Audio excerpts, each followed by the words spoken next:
Hello students, I am Ravi Kumar from KV CRPF Mokama घाट। आज हम लोग हिस्ट्री का फर्स्ट चैप्टर फ्रेंच रिवॉल्यूशन में French become a constitutional monarchy, यानी जो फ्रांस का जो संवैधानिक जो राजतंत्र था वो बनाया गया था।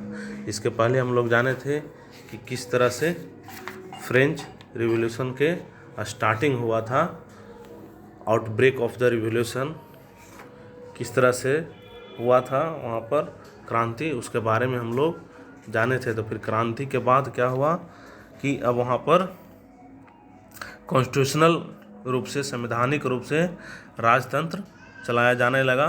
तो किस तरह से बना है उसके बारे में हम लोग जानेंगे, ठीक है। तो नेशनल असेंबली, उस समय जब वहाँ रिवॉल्यूशन हो रहा था तो नेशनल असेंबली बना था। तो वहाँ के जो किंग थे लुई 16, जो ऐसा घोषणा किया था कि हम नेशनल असेंबली को लाएंगे। तो उसी नेशनल असेंबली में जो कॉन्स्टिट्यूशनल जो संविधान जो बनाया गया था उसी को 1791 में इसको पूरा किया गया। ड्राफ्टिंग का जो काम चल रहा था जो 1791 में पूरा हुआ, ठीक है। इसका मेन एम क्या था, मेन ऑब्जेक्ट्स, मेन उद्देश्य क्या था इसका, कि limit the power of the monarchy, यानी जो राजा के जो शक्ति होता था उसको सीमित करना, लिमिट में करना।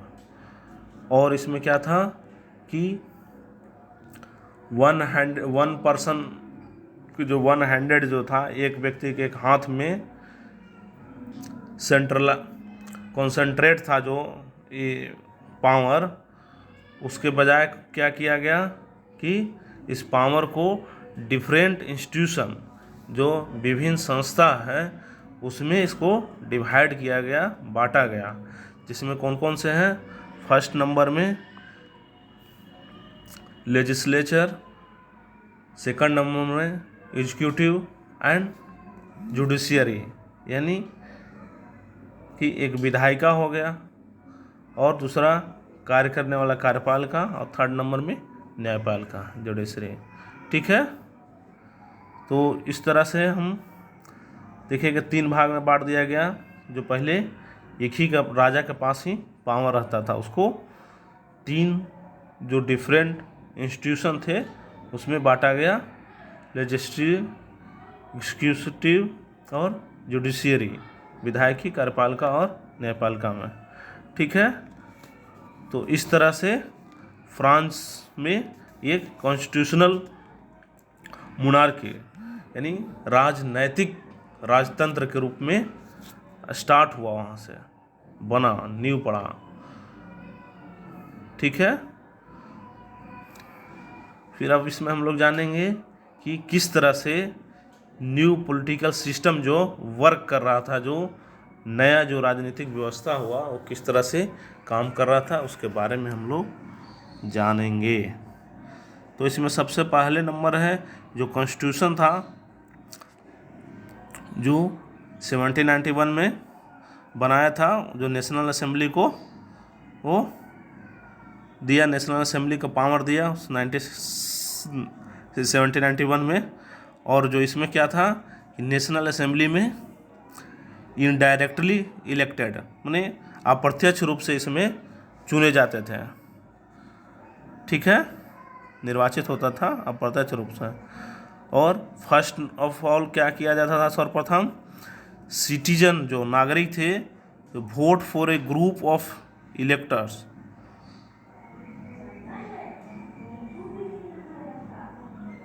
यानी जो नागरिक होता था एक निर्वाचित समूह जो होता है, ग्रुप ऑफ इलेक्टर्स, जो निर्वाचित समूह का चुनाव करता था। ग्रुप ऑफ इलेक्टर्स, ये देखिए ये हो गया ग्रुप ऑफ इलेक्टर्स, जैसे ये हुआ ना 50,000 ग्रुप ऑफ इलेक्टर्स के ये एक्टिव सिटीजन थे, वो इसको चुनते थे, तो फिर ये सब क्या करते थे कि जो इलेक्टर्स जो चुना है ये फिर असेंबली में मेंबर को चुनते थे। ये लोग इलेक्टर्स जो थे जो फिर सेकंड नंबर में असेंबली के जो मेंबर थे उसको चुनते थे। ठीक है, जिसमें कुल कितना मेंबर थे 745 मेंबर रहते थे उसमें। ठीक है, और इसमें क्या था कि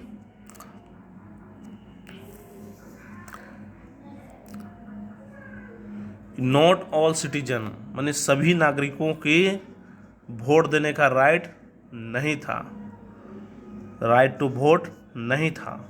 किसको राइट था? तो जिसको कम से कम एज, सिर्फ मैन, वुमेन भी नहीं, man above 25 year of age, जो 25 साल उम्र से अधिक वाला हो ऐसा पुरुष, और जो एक्टिव सिटीजन हो यानी सक्रिय नागरिक, वही दे सकता था वोट। और उसके साथ भी कंडीशन था क्या कि उसको एटलीस्ट कितना 3 day of a labours wage, यानी 3 दिन में जो लेबर था वहाँ का मजदूर जो काम करते थे, जो पैसा मिलता था उतना कम से कम उसको टैक्स चुकाता हो, टैक्स देता हो, वही इसमें वोट देने का उसको राइट होगा।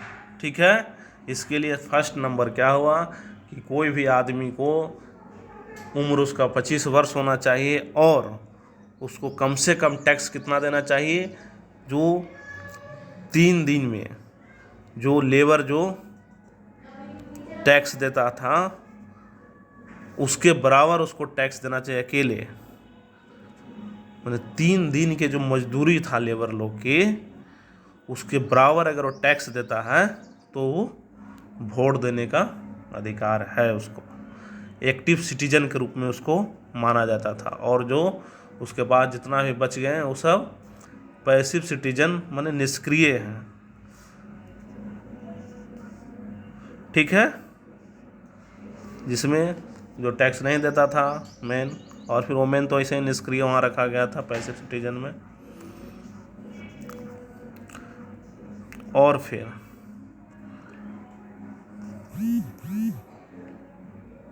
इसमें तो पहले ही बताएं कि अगर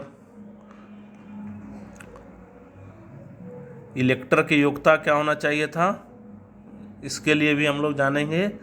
जो निर्वाचक था उसकी योग्यता प्राप्त करने के लिए उसको, या फिर असेंबली का जो मेंबर जो बनता था, नेशनल असेंबली के जो मेंबर सदस्य होने के लिए उसको क्या था कि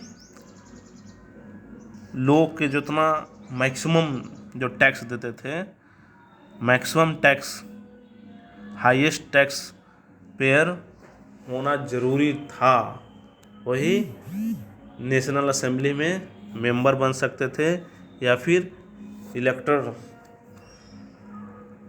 यानी जो निर्वाचित जो सदस्य जब होते थे वो मेन बन सकते थे। मेन यहाँ हुआ कि जो हाईएस्ट जो टैक्स पे कर रहा है उसी को मेंबर बनाया जाएगा।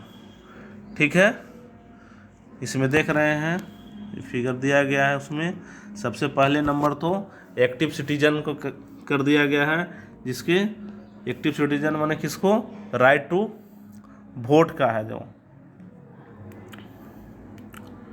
इंटेल टू वोट यानी उसको वोट देने के लिए प्राप्त है।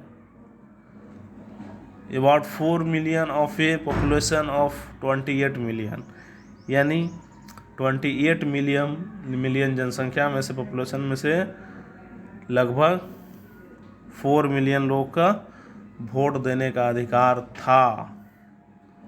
ठीक है, और पैसिव सिटीजन जो निष्क्रिय जो नागरिक हुए उनको तो पहले number no voting right, vote देने का अधिकार नहीं था, जिसमें लगभग कितना था 3 million man, women, children and youth below 25 year से कम वाला जो युवा थे वो सबका वोट देने का अधिकार नहीं था। इन लोग वोट देते थे तो इलेक्टर्स जो होते थे, जो 50,000 मैन को रखा गया था, इलेक्टर्स के रूप में चुना जाता था, जो डायरेक्टली एक्टिव सिटीजन लोग चुनते थे उनको, 50,000 आदमी को जो निर्वाचक हुए।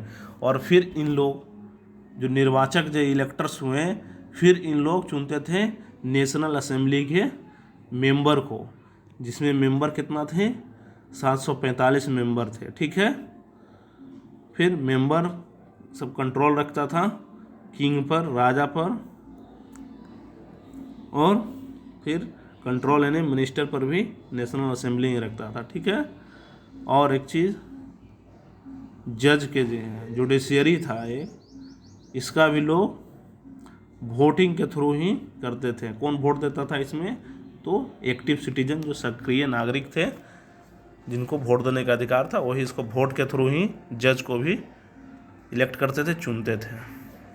ठीक है, और एक चीज़ इसमें हम लोग जानेंगे, the constitution begin with the declaration of the right of man and citizen, यानी पुरुष और नागरिक के अधिकार के लिए एक डिक्लेरेशन था, एक घोषणा पत्र बनाया गया था, स्टार्ट किया गया था, जिसमें क्या था कि राइट टू लाइफ, जीवन का अधिकार, फ्रीडम टू स्पीच यानी बोलने की स्वतंत्रता, स्पीच देने के लिए, अभिव्यक्त करने के लिए कोशिश, और फ्रीडम टू ओपिनियन, अपना ओपिनियन रखने के लिए भी स्वतंत्र था, इक्वलिटी बिफोर लॉ यानी कानूनी बराबरी का अधिकार, यानी कानून का सभी के एक समान कानून लगाया जाए, सभी पर, सभी को बराबरी का अधिकार है,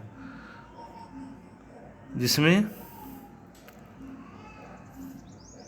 established as natural and inalienable, natural and inalienable rights, यानी जो नैसर्गिक और अहरणीय जो अधिकार था उसको भी एस्टेब्लिश किया गया था, स्थापित किया गया था। ठीक है, यानी ये क्या था, each human being by the birth, यानी जन्म के आधार पर ही प्राप्त हो जाता था ये अधिकार था, ऐसा माना था उन लोग कि ये सब अधिकार उसको जन्म के समय ही मिल जाएगा, जन्म जैसे ही हुआ तो ये सब अधिकार सभी को मिलना चाहिए, इसे किसी को भी छीनने का अधिकार नहीं है, could not be taken away, इसको कोई छीन नहीं सकता है। और ये जो राइट था, नेचुरल राइट, जो नैसर्गिक जो अधिकार दिया गया जन्म से ही, ये सब सबसे पहले number freedom to speech, freedom to opinion, equality before law, ये सब क्या था, राइट टू लाइफ, जीने का अधिकार, ये सब जन्म से ही था।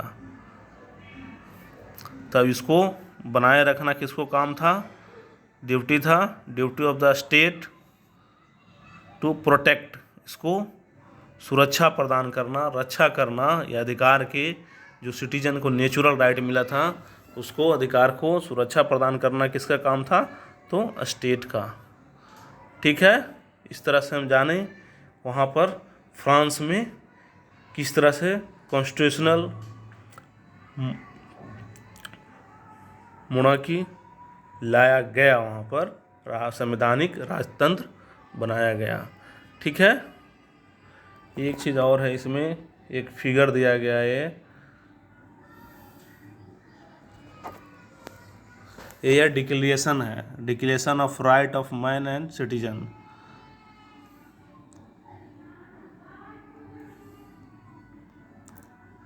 ठीक है, इसमें एक दिया गया है,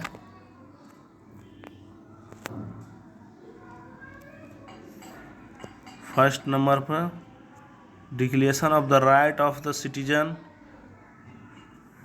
painted by the artist Le Barbier, Le Barbier ने इसको बनाया था, पेंटिंग किया था।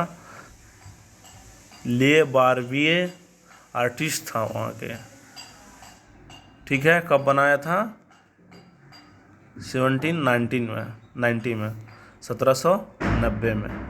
ठीक है, इसमें दिखाया गया है, एक साइड है figure to right representative France, जो राइट साइड है ये जो फ्रांस के रिप्रेजेंटेट कर रहा है, जिसमें क्या है कि जो फ्रांस के जो तीनों स्टेट के बारे में था, फर्स्ट सेकंड और थर्ड स्टेट के बीच में एक सिंबल के रूप में बताया गया है,